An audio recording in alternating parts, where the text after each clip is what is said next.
Welcome to Real Estate Investing Abundance, the show for busy, fulfilled professionals like you to learn how to develop financial independence built on solid, passive real estate investments. Now, here is your host, Dr. Alan Lomax. Hello, enlightened investors. I'm your host, Dr. Alan, and what a pleasure it is to be with you today. Whether or not you believe in climate change is real, it is irrelevant, because whether you do or not, it is important to real estate investors, because the facts are the financial institutions that are the backbone of real estate industry not only believe that climate change is real, but they are modifying their lending and policies and practices accordingly. So today, we take a look at investing smartly in climate resilient markets. Dina Buchanan has been investing in both residential and commercial properties in the United States and internationally for over 19 years.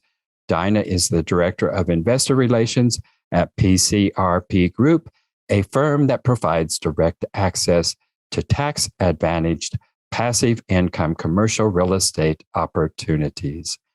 Dina, start us off by telling us about an experience from your formative years that helped you to be the person you are today. Well, thank you so much for having me on. An experience, my family, my dad was a chef and he owned a restaurant. That was his dream, to own the restaurant. And I watched him and my mom. They both worked really, really hard in the business. And so I think I was kind of more attracted to business and being entrepreneurial because they were entrepreneurial, so to speak. But the piece of the business that was really hard for them was they worked inside the business all the time. There wasn't any passive income. I remember thinking as a child, like, gosh, this is all they do every single day, every day that they're open.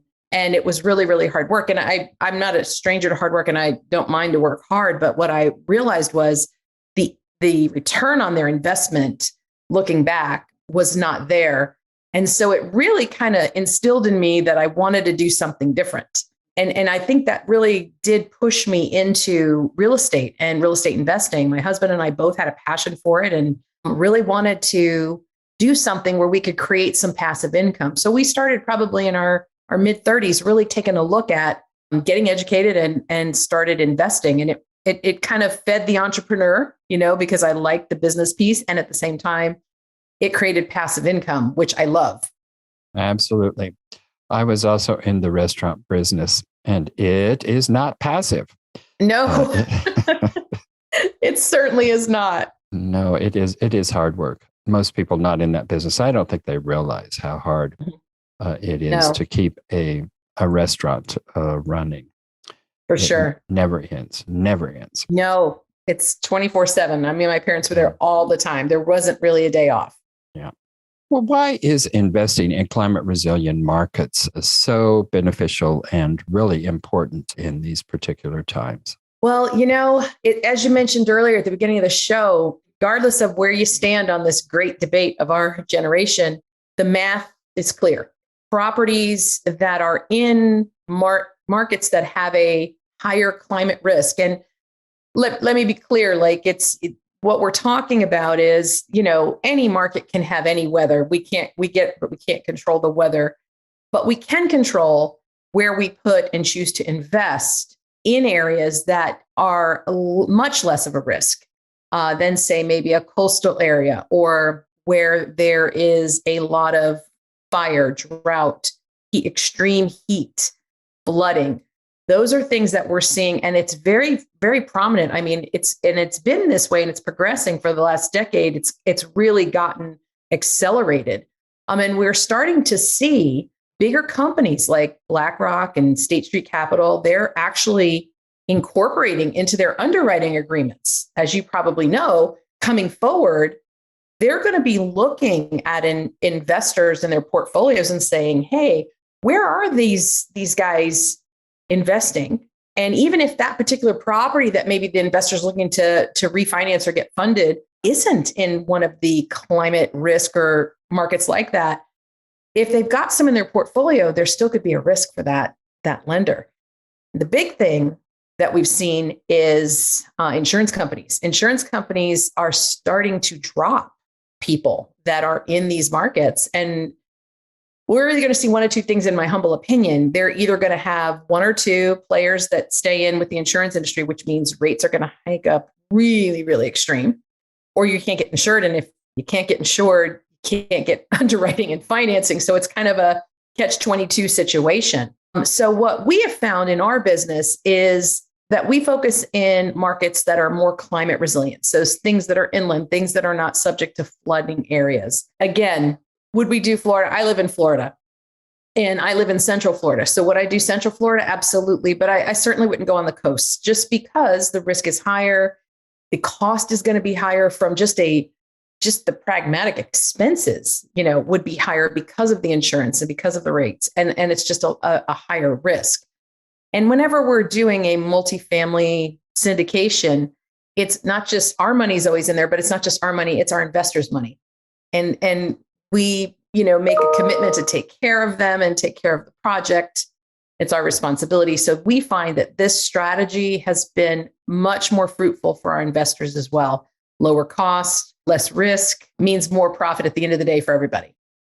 Neil Bawa, who is certainly an investor who goes by the numbers, has predicted that within the next 5 to 10 years, the 30-year mortgage is going to be a thing of the past for coastal properties. Mm-hmm.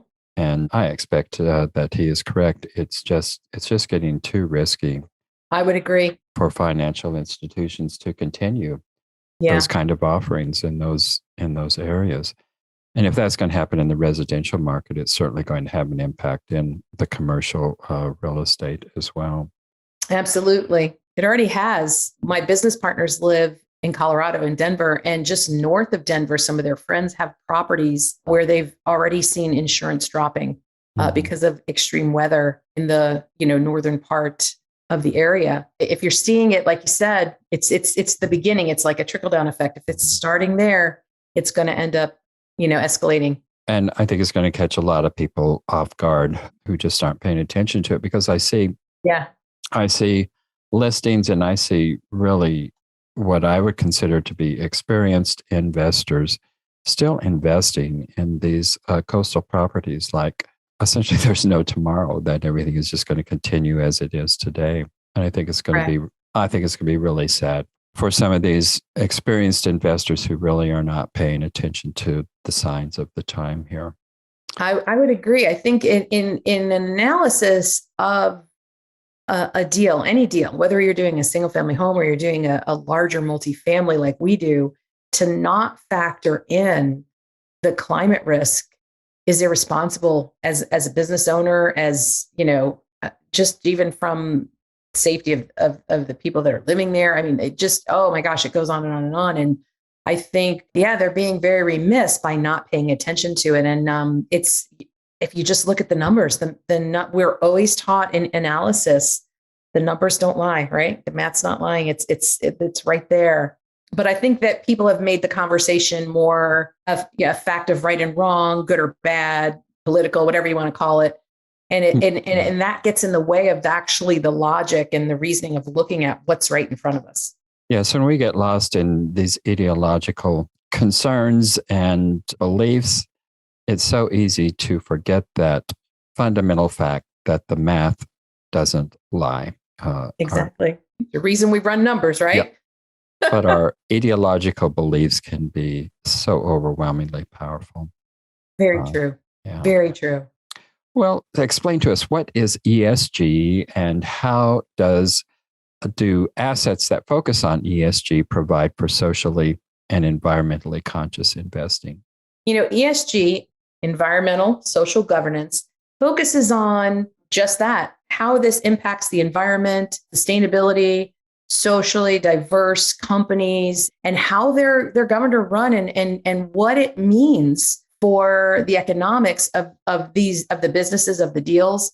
We're seeing that this is something, one of my business partners, Mike Morin, he is our chief risk analyst officer in PCRP. And he has been seeing this trend, and he's written numerous articles and documented how big this impact is on businesses across the world, not just our country, but across the world.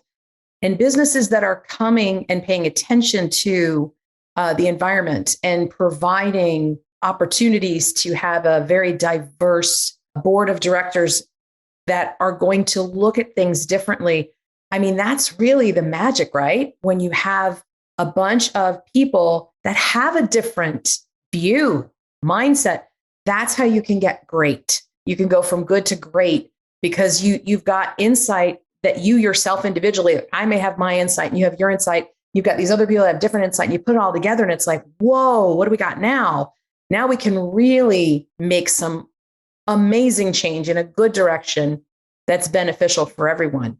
And that's why we like multifamily. We usually do Class B because we like the idea that we can go into an existing structure and make it more eco-friendly. We can go in and provide alternate energy type resources. Maybe we do solar. Maybe we could go in and just at a minimum upgrade appliances to be more energy efficient. I mean, if you think about the municipalities and the taxes and the things that can impact a city, we actually can house more people. It's a friendly footprint for energy. And I think people are going to start seeing and hearing a lot more about ESG.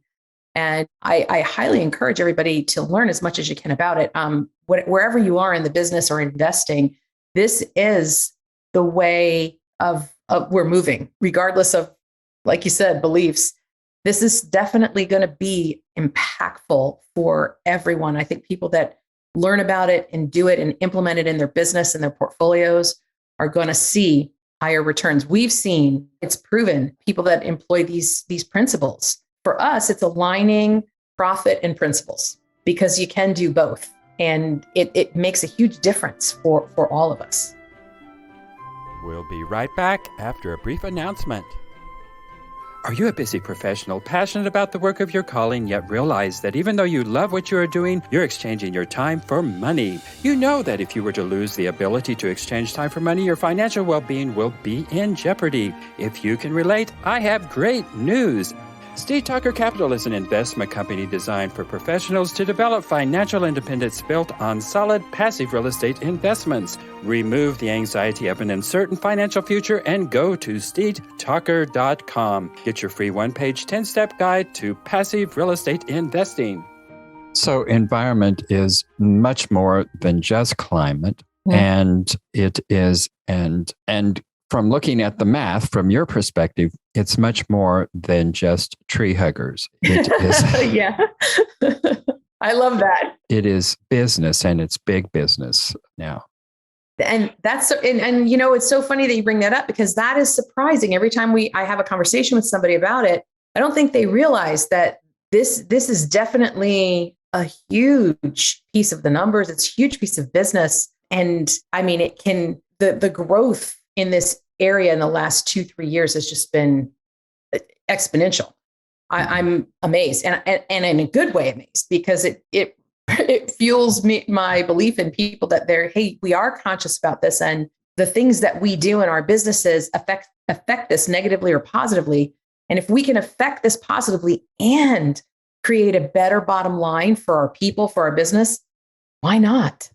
Yeah, it's amazing to me the difference that has really occurred in the last 5 years, not necessarily from awareness of environmental issues, but the decrease in the cost of renewable energies has been dramatic over the last 5 years.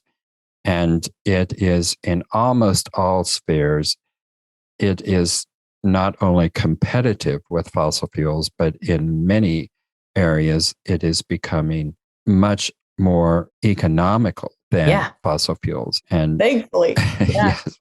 And that that trajectory is only going to increase. And I think so too. on an exponential pace over the next few years here. I think you're right. Totally agree. Well, we've talked about climate change, environment. Let's talk a little bit about the S in the ESG. What are we talking about in terms of socially conscious?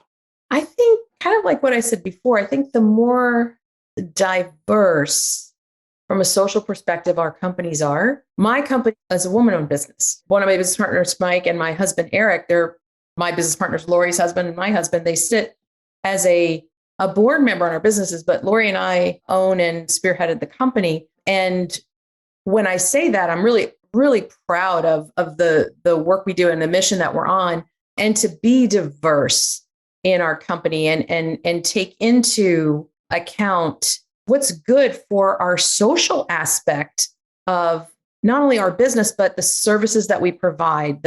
We love the fact that, affordable housing is an issue right now. So we do focus on those Class B properties and renovating them if they need renovations. We work with sponsors that focus on the right areas for the climate, but also for helping bring communities to a better environment level, providing better, clean, affordable housing. Huge piece right there. That's what it means really, on my end for us. I think the big piece that we're seeing is the attention that a lot of other entrepreneurs are paying attention to these things as well. It's not just us.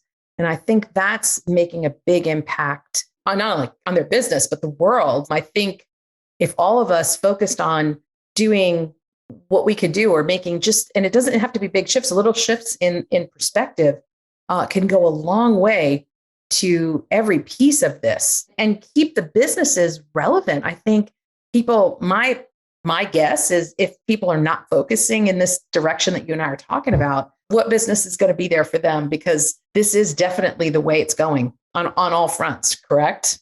Absolutely. I just couldn't agree more. Yeah. It's been a fun journey to get to have conversation with like-minded individuals and really introduce the fact that, hey, this is something that I've been investing for over 2 decades. And I can't always say I paid attention to all of this stuff before I learned more about it. Once I did, it was like, oh my gosh, well, why wouldn't we? Light bulb moment, right?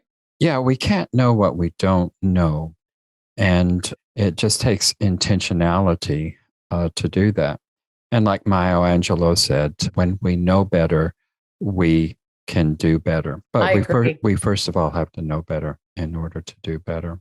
Absolutely. And providing good opportunities for everyone. Working with businesses that align in the same principle, the same mindset, supporting businesses, hiring people that would fall into any of the categories where it would feel like it was a disadvantage, but looking for raw talent. For me, we're always looking for, if we're bringing anybody in to our company, we're always looking or working with, I wouldn't even say bringing somebody in, but working with people. We want to align with people that have the same mindset, that have that. And I think everybody does, right? I did a class, if you want to call it a little mini class on the power of who you align with.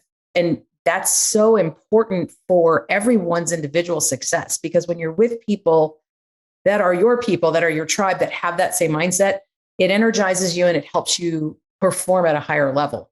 Versus if you're with people that are, it doesn't mean that they're bad people and you're a good person. It has no judgment in it. It just means that whoever's aligned on that path, when you're with that energy, you've got no place else to go but forward, which is really cool. Yeah, it's a good place to be there. Well, give us some tips here on helping individuals to find their path to financial independence.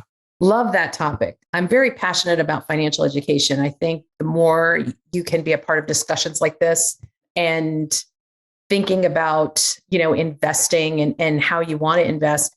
For us, we love passive income. And I think that being, my husband and I were both working professionals. We had we did all the things that you're told to do, go to school, get your degrees. And we came from humble beginnings. So our families weren't like, I think we were probably I know I was the first in my family to go to college, get a degree and get advanced degrees and certifications. And I know my husband for sure was probably, my father-in-law has an advanced degree, but I think my husband was probably second in line to that. And so we understood that we had to figure out something different, because as you're working for money, you're still trading time for money. Even if it's in your own investing business, we discovered. So when we started doing real estate, it was kind of the same thing. But when we figured out, well, gosh, look at the value of money and look at the depreciation rate, because inflation is really the devaluing of the dollar. It's really the money that's going down. And the quicker it goes down, the more it's going to take to buy the things to sustain life. So having an opportunity to put our money in and other people's money into something that could generate at a faster rate, that can make the money duplicate itself faster because of the higher value of the property, higher returns because the property is a bigger property, that really spoke to us. So it's really almost like, I always tell people, money's kind of like a game in a way where it's a beat the clock, right? Think of the things like the rule of 72, right? You take the interest rate, you divide it by 72, and that's the number of years in that investment it's going to take someone's money to double. So if money could be in an investment where it's earning, a projected rate of 20%, that's probably going to take a little over 2 years to double whatever the initial investment was that was in there. So if we look at it like that, those are the investments that I would look for ideally. And then of course, what we just talked about, the things that align with you. I think when you're invested in things you love, and you're doing it with people that you really align with and you're connected with, it makes for an amazing opportunity for growth and learning and fun. And who doesn't like more opportunity to create more wealth? Yeah, if we're doing wealth just for wealth, I don't think it does much for us. But when you include everything that you have been talking about in our conversation today, that's what brings fulfillment. That's what makes life worth living. Yeah, purpose. Well, Dina, you have a lot to share with investors. So tell us how we can get connected with you. You can reach out to me at my email if you'd like to, Dina at PCRPgroup.com. And also, if you'd like to be a part of our educational series we've got a new one that I'm creating that's coming out in January, first quarter, about passive income. And we do a lot of education on our website through our blogs and newsletters. So you can go on PCRPgroup.com. And I encourage you to download our free ebook. Sign up for our newsletters. There's a link to my Calendly. You can make an appointment with me if you want to talk more personally about your passive investing goals. And if you have, an interest in ESG and what we're doing and the types of investments that we're looking at to gain more information, I welcome your call and I'm happy to help and educate however I can. Well, wonderful. Well, Dina, before we conclude here, share with us one of your most difficult setbacks in life. It may have something to do with real estate or not. How did you come through that time and what did you learn from that experience? I guess that's a multi-question. A multi-layered question. Yes. I think that when it was probably what really prompted us to go in to start investing. My husband had a job right out of college and he ended up getting downsized. I think they call it right-sized, right? And he was in a job where he wasn't happy, so it was kind of like weird for him to be unhappy. And really the only thing he was unhappy about was, we lost some income. And then ironically, a couple of months later, the company that I was working for was shifting gears as well. And it was a situation where I could go work in a different location, which and the location was not appealing and I didn't want to do it. I didn't want to leave where we were or basically leave. So we did. And it was really challenging for a while because when you're starting a new business and you're starting in that place. And I think the thing that really helped us power through was we really were passionate about what we were moving towards. And it's easy to get caught up in the moment of fear or the moment of where you really don't know what's going to come next. And it was true. We really didn't know. And I think that was the best advice I ever got from somebody was you can't control the future. The past is over. So there's no use belaboring that. What you can control is the here and now. So do everything you can right now to be the most you can be right now. And that's all anybody can do. And that mindset really propelled me and my husband, I think, through those challenging waters. And we ended up in a much better place. A wonderful story. And thank you so much, Dina, for being with us today. Wonderful conversation. Thank you so much for having me. You bet. You take care. And thanks so much for being with us. You too. Take care. Thank you for tuning in to Real Estate Investing Abundance, brought to you by Steve Talker Capital, a a company working for passionate professionals like you to develop financial independence built on solid, passive real estate investments. As part of our efforts to make the world a better place, Steve Talker Capital contributes to activities and organizations committed to better understand the equine. These endeavors attempt to enhance the human treatment of horses worldwide. Steve Talker Capital, working for a world where all creatures, great and small, flourish abundantly. For resources to develop your financial independence, connect with us at stevetalker.com.